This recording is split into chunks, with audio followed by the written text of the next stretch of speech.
Guys, आपका स्वागत है आई एम अंश की एक न्यू वीडियो पे। आज हम देने वाले हैं रिएक्शन। तो आज हम देने वाले हैं नॉटी टाइप पे रिएक्शन। आपने थंबनेल पे देख ही लिया होगा। तो जो भाई नए हैं आज चैनल को सब्सक्राइब करके जाएंगे। 16K पे आप लोग अटका के रखे हो, 1 लाख पहुँचना है, ठीक है। तो शुरू करते हैं। तो गाइस यार मेरा भाई भी आ रहा है। आजा भाई, चला आ गया। बोलते भाई हेलो। हेलो भाइयों, हेलो, चलो शुरू करते हैं। बेटा, हमारी जिंदगी का सबसे बेस्ट समय हमारा बचपन होता है। ये बोलकर वो अपने डायपर में हगने लगे। तो मैंने इस बात पे थोड़ा गौर किया और मुझे पता चला कि यस, बचपन सच में बहुत रैंडम होता है। बचपन में एक बार साइकिल की चेन चढ़ाते समय मेरा हाथ आ गया, तो मैं भाग के अपने अपाहिज दोस्त को भी ले आया कि उसके भी हाथ आ जाए। बचपन में मुझे मेरी दादी का चरित्र सही नहीं लगता था, क्योंकि वो मुझे डेली नया तारा दिखा के बोलती थी वो तुम्हारे दादाजी है। बचपन में मैं थोड़ा भोला भी था, ऐसे फालतू किसी को उंगली नहीं करता था, वरना फिर मैं 9 तक ही गिन पाता था। एक तो तब कोई भी आके गिनती पूछ लेता था, और उंगली करते समय गिनना कितना मुश्किल होता है पता है। बचपन में मैं और मेरा भाई हमेशा WWE देख के लड़ते थे, क्योंकि माँ बाप की चाहते लड़ने लायक थी नहीं। एक तो मेरा छोटा भाई बचपन में बहुत शांत स्वभाव का था, बेचारा स्कूल में भी सीनियर से बुली होता था। हाँ, वो सीनियर मैं ही होता था।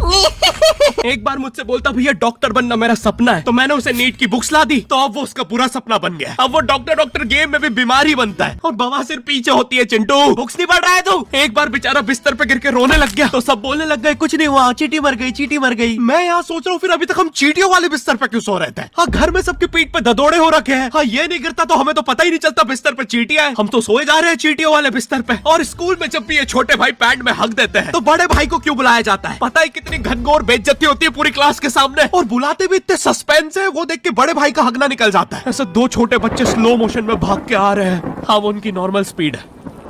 मैं देखता हूँ मेरे भाई को क्राइम सीन से 2 पियून पकड़ के ले जा रहे हैं। उसे ब्राउन रंगे हाथों पकड़ लिया गया। मेरे भाई ने मुझसे जाते जाते कहा, मुझे फंसाया जा रहा है।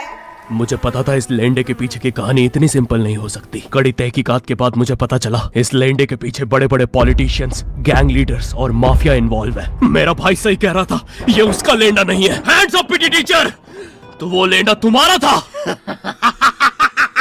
तो तुम्हें पता चल ही गया, तुम मुझे कभी नहीं पकड़ सकते। रुको, भाग गया। जाने दो उसे बेटा, हमने पीटी टीचर के बड़े भाई को।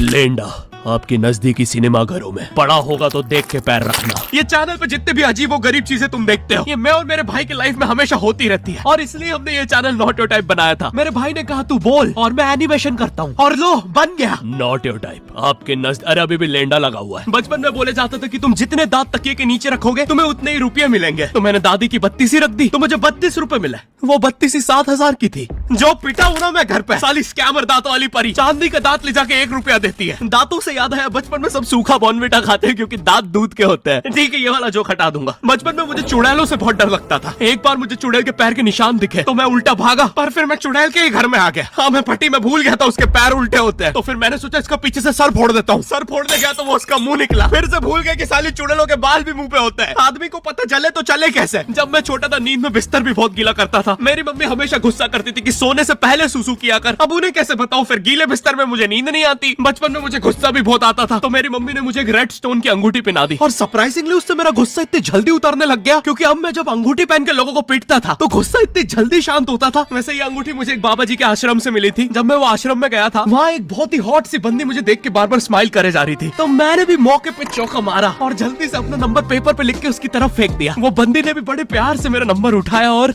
खा लिया। अरे भाई, उसको भूत लगे, वो तब से सबको स्माइल दे रही है। हम भी सुबह से नंबर फेंक रहे हैं, अभी तक 2 किलो पेपर खा गई है। अब तुम्हें भी ऐसे रैंडम भूतों या स्ट्रेंजर्स पास नंबर ना फेंकना पड़े प्यार के लिए, इसलिए खेलो। अब बाहर मेरे मोहल्ले के बच्चे भाई वो ऐसे अजीब अजीब से गेम्स खेलते थे। कहीं ड्रैगन फ्लाई में रस्सी बांध उसको पेट बना लिया है, कहीं नंगे भाग रहे टायर के पीछे लकड़ी मारते मारते। मेरी मम्मी को उन पे दया आ रही है कि बेचारे गरीब बच्चे किसी भी चीज से खेल लेते हैं, फिर हमारी कार पलट जाती है। हाँ, वो टायर हमारी कार का था। और मुझे एक बात बताओ, चक्के से खेलने पे वो गरीब कैसे कंसिडर हो रहे हैं? क्या पता उनने कार खरीद के चक्का निकाला हो, क्या पता लैम्बोर्गिनी के चक्के से खेल रहे हो। नहीं, तुम्हें कैसे पता चल रहा है वो गरीब है या अमीर? और एक चक्के से इतनी सारी एक्टिविटी करेंगे ये लोग। कभी चक्के में रस्सी बांध के झूला बना दिया, कभी झूले से फिका के खुद को लूला बना दिया, कभी लूले पे झूला बांधकर हुला हू बना दिया। ये इतने हरामी बच्चे थे, इनके कोई भी घर नहीं खेलता था, क्योंकि घर ये जुए में लगा के हार जाते हैं। ये वो बच्चे जिन्हें तुम रिमोट कंट्रोल कार भी दोगे तो उसकी मोटर निकाल के पंखा बनाएंगे। एक बार इन्होंने रिमोट कंट्रोल रिमोट बनाया था। तुम अगर इस रिमोट पे बटन दबाओगे तो इस रिमोट पे बटन दबेगी,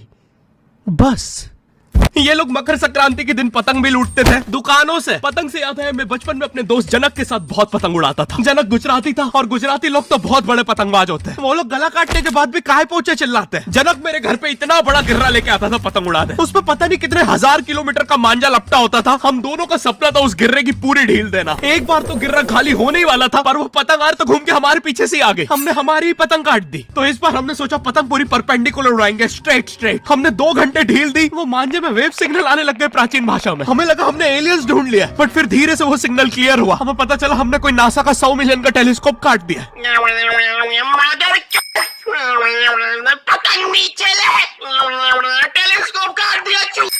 नासा का टेलीस्कोप जैसे ही नीचे गिरा बच्चों से पहले इसरो ने लूट लिया। बहुत वियर्ड था, इतने सारे बुड्ढे छत कूद के भाग रहे थे। एक तो जनक के मांझे में इतनी सारी गठाने होती थी, वो मांझा इतना भारी हो जाता था। हम चौथे माले से पतंग उड़ा रहे, वो दूसरे माले पे उड़ रही है। बचपन में बोला जाता है किसी भी स्ट्रेंजर से बात नहीं करते, तो फिर मैं इशारे करता था। तो फिर दादी मेरे चरित्र पे सवाल उठाती थी। दादी से याद है पुराने जमाने में एंटरटेनमेंट के लिए कुछ होता नहीं था, तो लोग 7-7, 8-8 बच्चे पैदा कर लेते थे ताकि उन्हें जायदाद पे लड़ता देख मजे ले सके। मेरे पापा के 5 भाई और 4 बहनें, टोटल 9 बच्चे। मेरी दादी ने जिंदगी के 9 साल बस बच्चे दिए। दादी ने 9 साल तक पेट में इतनी लातें खाई है, उनके अंदर से एब्स आ गए थे। मेरी दादी लिटरली अंदर से टूट चुकी थी। उनका इतनी बार ऑपरेशन हो रखा है, उनको डॉक्टर ने टाकों की जगह चेन लगा दी थी। भाई आज के जमाने में तो इतने बच्चे कोई पैदा नहीं करता, उल्टा अबॉर्शन करवा लेते हैं। और यस, मैं अबॉर्शन बोलूंगा क्योंकि मुझे जेल नहीं जाना। एक तो इंडिया में भी अबॉर्शन करवाना लीगल है, लेकिन बच्चे का जेंडर जानना इलीगल है। मतलब तुम मार तो सकते हो, लेकिन किसे मार रहे हो ये पता नहीं कर सकते। तो देखो अब रिस्क कितना बढ़ गया है। क्या पता अंदर शेर बैठा हो या कोई बड़ा गैंगस्टर, क्योंकि तुम्हें तो पता नहीं है तुम किसकी सुपारी दे रहे हो। क्या पता वो अंदर बंदे लेके बैठा हो। बचपन में सबके मम्मी पापा डराते हैं, मस्ती मत करो वरना बोर्डिंग स्कूल भेज देंगे। और मुझे बोर्डिंग स्कूल से इसलिए डर नहीं लगता था कि मैं वहां जाके अपनी फैमिली से दूर हो जाऊंगा। मुझे बोर्डिंग स्कूल से इसलिए डर लगता था क्योंकि वहां पे वो बड़े दांतों वाला ईशान अवस्थी होता है। मैंने पहली बार जब तारे जमीन का ट्रेलर देखा था तो उसमें वो पागल बच्चे ने आतंक मचा रखा था। फिर मैंने मूवी का नाम पढ़ा, तारे जमीन पे। मुझे लगा बिछाए होंगे इस पागल को पकड़ने के लिए, शॉक वॉक देना होगा तारों से। इसके तो दांत भी इतने बड़े हैं, सारे तारे काट देता होगा। मुझे ट्रेलर देख के लगा कोई एक्शन मूवी है, आमिर खान जोकर बना हुआ है। मुझे लगा यही तारों का जाल बना के पकड़ेगा पागल को। हाँ, ट्रेलर देख के तुम्हें क्या ही समझ में आएगा। एक शॉट में आमिर खान बोल रहा है आपके बच्चे को डिसलेक्सिया है, फिर अगले ही शॉट में जोकर बन के बड़ा मछलियां उड़ती क्यों नहीं। फिर मुझे लगा ये शायद अपने माँ बाप को बोल रहा था। और दया तो मुझे उस लंगड़े बच्चे पे आती है जिसके बगल में ईशान अवस्थी को बिठा दिया था। वो बेचारा उठ के भाग भी नहीं सकता। और मैंने तो सुना था बोर्डिंग स्कूल में बस नॉटी बच्चे जाते हैं, तो फिर इस बेचारे गाय से बच्चे को क्यों यहाँ भेज के रखा है। कोई ऐसा तो नहीं इसके पहले पैर थे और ये बहुत मस्ती करता था, तो माँ बाप ने पैर तोड़ के इधर भेज दिया। बस भाई मेरा हो गया है आज का। अगर तुम्हें सो गाइस यार वीडियो अच्छा लगा हो तो लाइक मारो। एम करते हैं 2500 लाइक।